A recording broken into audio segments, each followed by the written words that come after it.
Olá pessoal, sou o professor Gustavo Adolfo. Bom, o objetivo da nossa aula de hoje é resolver problemas do OBMAP de geometria, né? Então, na aula passada nós resolvemos duas questões do OBMAP de 2013, ficou faltando uma. Então vamos começar a nossa aula resolvendo essa questão.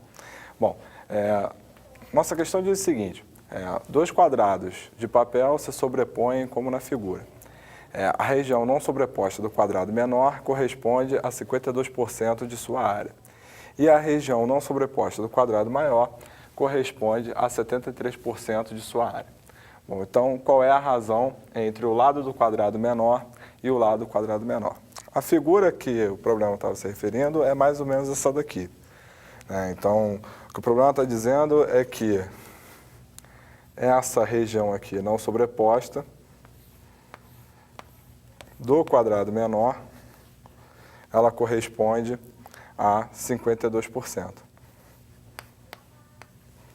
Enquanto que no quadrado maior,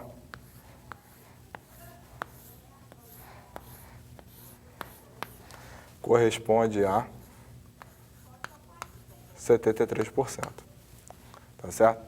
Bom, então o que o problema está pedindo é a razão entre o lado desse quadrado menor com o lado do quadrado maior. Então eu sugiro a você que pause o vídeo agora, tente resolver esse problema e assim que você terminar, retoma para ver a nossa solução. Bom, nossos dois quadrados eles têm uma região em comum, essa região aqui especificamente,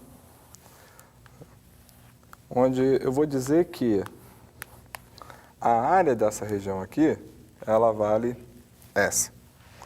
Bom, se a região não sobreposta desse quadrado corresponde a 52% da área desse quadrado, então essa região aqui corresponde a 48%. Então digamos que o lado desse quadrado seja x. Então nós temos o quê? Nós temos então que o S, ele é então 48% da área desse quadrado, que é x ao quadrado. Certo? Da mesma maneira, digamos que o lado desse quadrado maior seja y. Se essa região não sobreposta corresponde a 73% da área desse quadrado, isso significa que essa região aqui em comum, ela vai corresponder a quanto? A 27%. Ou seja, então essa mesma área S, ela é então 27% da área que é y². Bom, dessa forma, sem simplifica, 27, 48 simplificando por 3 vai ficar quanto? Aqui vai ficar 16 e aqui vai ficar 9. Como a gente quer a razão, né, entre o lado da medida do lado do quadrado menor com o maior, então a gente pode dizer o quê? A gente pode dizer que x² sobre y² é igual a 9 sobre 16. E aí, extraindo a raiz quadrada dos dois lados, nós temos então o quê? Nós temos então que x sobre y é igual a 3/4. Ah, Gustavo, não seria mais ou menos 3/4? Não, né? Porque como a gente está lidando com medida de lado, tanto x quanto y são positivos. Então, né, em módulo, isso aqui também é positivo. Então, a razão entre as medidas do lado do quadrado menor por quadrado maior é igual a 3/4. Bem, nesse nosso segundo problema, o problema do OBMAP de 2012, nós temos o seguinte, o retângulo ao lado que foi cortado de uma folha de papel quadriculado mede 4 centímetros de largura por 5 centímetros de altura. Então, qual é a área da região cinzenta? Bom, na prova a região, né, era cinzenta, né? Mas aqui essa região cinzenta a qual está se referindo é essa região aqui de laranja, né? Então, a gente tem aqui uma folha quadriculada, onde a base desse retângulo mede 4 centímetros e a altura desse retângulo mede 5 centímetros. Então ele quer, né, baseado, né, nessas informações, saber a área dessa região aqui, correto? Então tente fazer em casa e assim que você terminar, retorne para ver nossa solução. Bom, a primeira, né, parte para a gente conseguir resolver o problema, né, o primeiro pedaço da solução, é reparar uma coisa, né? Reparar que, pelo nosso desenho, nós temos aqui, né, esses pontos estão equiespaçados, afinal de contas, é uma folha quadriculada. Então, nós temos aqui 5 e 5 centímetros, ou seja, cada segmento desse mede 1 centímetro, certo? Então, cada diagonal desses quadrados da nossa folha quadriculada mede 1 centímetro. Da mesma maneira como cada segmento desse mede 1 centímetro, aqui também na base, também nós temos 4 segmentos, 4 centímetros, então cada um mede 1 centímetro. Perfeito? Bom, para achar a área da região que ele quer, o que a gente vai fazer é o seguinte, é mais fácil nós fazemos o quê? Pegarmos a área da folha inteira e retirar as áreas dessas figuras, né, que não estão aí na nossa região. Então, repare comigo que nós temos aqui esse triângulo retângulo, onde a base mede 1 centímetro e a altura mede 5. Um triângulo rigorosamente igual a esse, da mesma maneira, com altura 1 centímetro, com base 1 centímetro e altura 5 centímetros. Então, a gente já tira esse triângulo e esse triângulo, certo? Bom, esse triângulo aqui, ele tem base 2 centímetros e a altura o quê? E a altura 1 centímetro, porque é exatamente a diagonal do quadrado. Certo? Então, a área desse triângulo a gente consegue calcular também, e esse triângulo ele é rigorosamente igual a esse, ou seja, a base é 2 centímetros e a altura é 1 centímetro também. O que talvez fosse um pouco mais difícil de calcular seria a área desse quadrilátero aqui. Mas ele deixa de ser difícil a partir do momento que a gente faz o quê? A partir do momento que a gente traça essa diagonal aqui, ó. Então, traçando essa diagonal aqui desse quadrilátero, o que a gente obtém é o quê? O que a gente obtém são 2 triângulos, né? Onde a base é em comum e ela mede quanto? E ela mede 2 centímetros, certo? E a altura desse triângulo aqui de cima também vai medir 2, porque são 2 diagonais, e a altura do triângulo de baixo mede quanto? Mede 1, certo? Porque também é diagonal. Então, a área chorada vai ser o quê? A área da região cinza, que ele se referiu no problema, vai ser a área desse retângulo inteiro, menos a área desses 2 triângulos, menos a área desses 2 triângulos, né, iguais, né, e menos a área desses 2 triângulos aqui no caso diferente. Então, como é que vai ficar isso aqui? Isso aqui vai ficar da seguinte maneira. Então, nossa área ficou a área da folha inteira é 4 vezes 5, base vezes altura. A área desse triângulo aqui vai ficar 1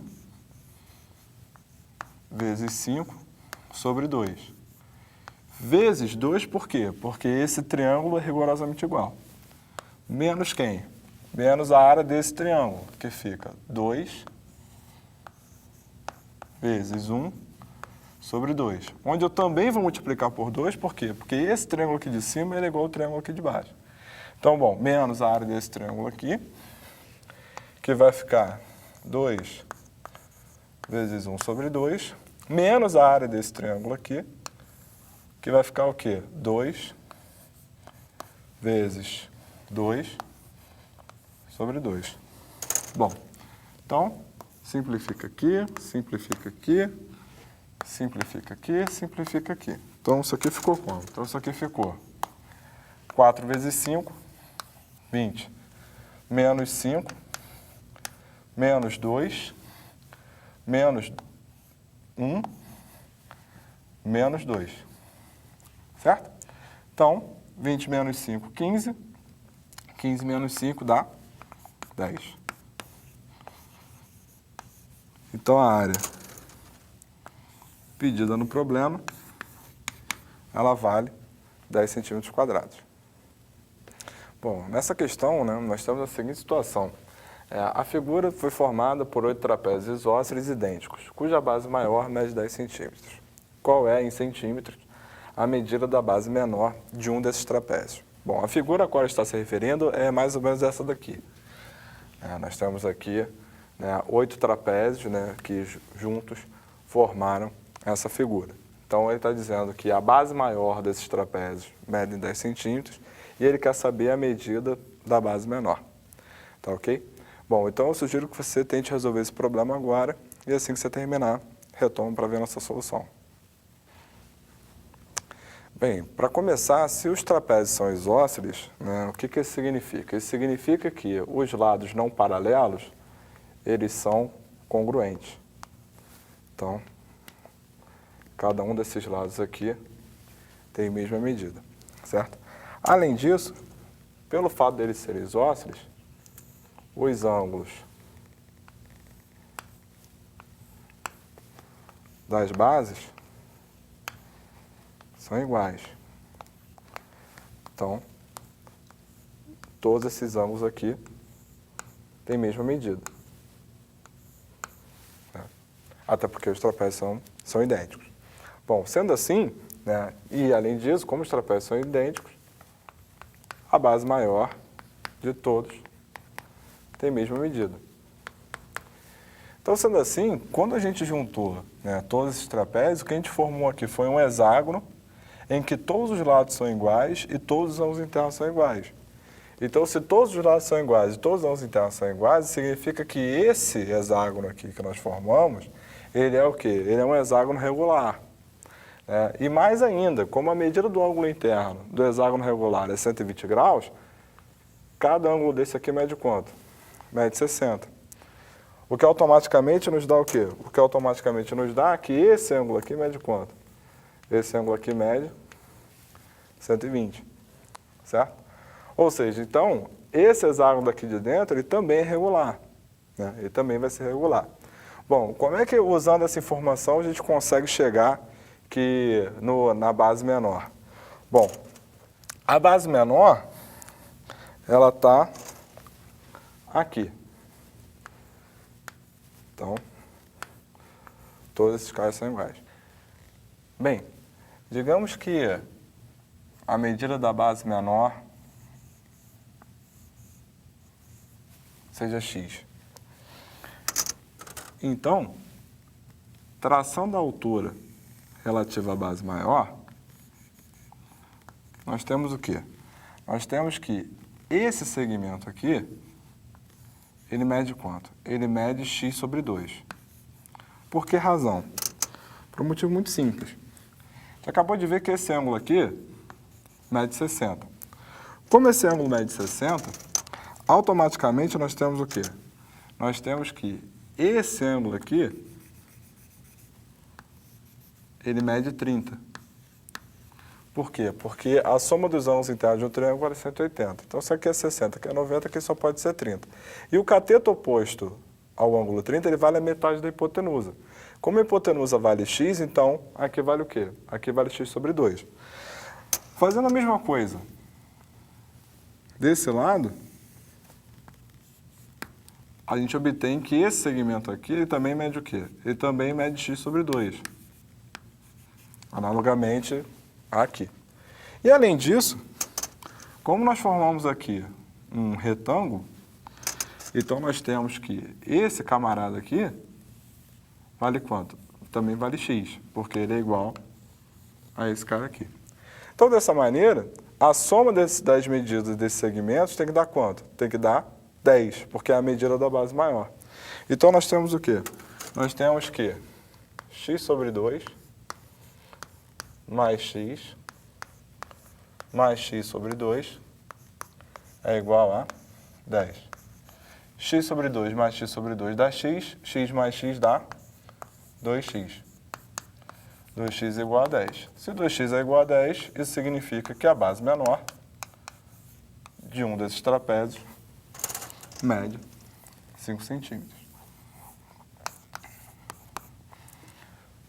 Então, dessa maneira, encontramos aqui a medida da base menor. Então, dessa forma, a gente encerra a nossa aula de hoje.